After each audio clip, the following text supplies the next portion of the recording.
It's a beautiful day in the neighborhood, a beautiful day for a neighbor. Would you be mine? Could you be mine?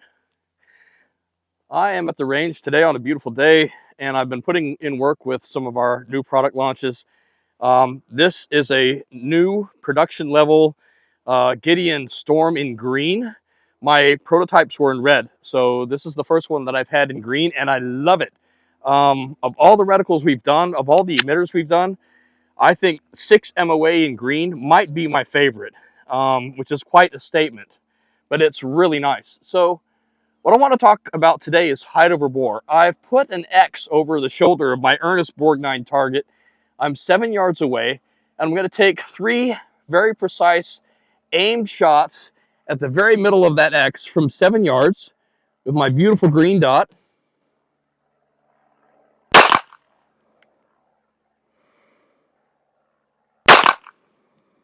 Pulled that first one, I think. Yep. Isn't that the way it goes?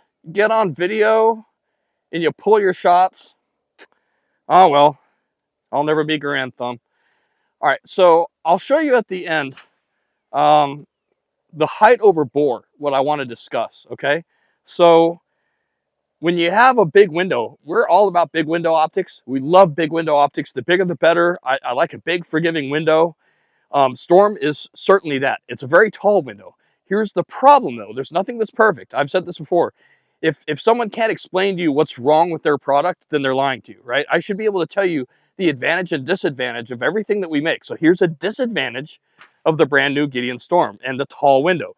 The center line of the window, which is where we like to shoot, is very high above the bore on this gun. And even though I'm 7 yards away, there's still a significant amount of height over bore that's evident. Does it matter? Well, yes and no. So I'm going to finish off this mag, and I'm going to put it in Ernest Borgnine's chest. Take this.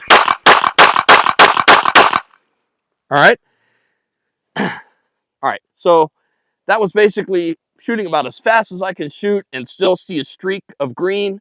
I did not wait for my green dot to sit and hover and be perfectly in the middle of the window. As soon as I saw green, I was breaking off shots, right? Gun's empty. I'm going to ground the gun. Let's go take a look at the target. So if I am being attacked by Ernest Borgnine, famed Oscar-winning actor, at 7 yards, all right, how much does this really matter? There's my first shot that I threw. We won't talk about that little guy. But here you can see the difference. This is a well-sighted in red dot, green dot. The difference between my point of aim and my point of impact is significant. I can show you why. Empty gun, empty gun. Nobody else is on this range. Okay? Let's do it this way. Notice I'm putting my barrel, let's go ahead and put it in battery.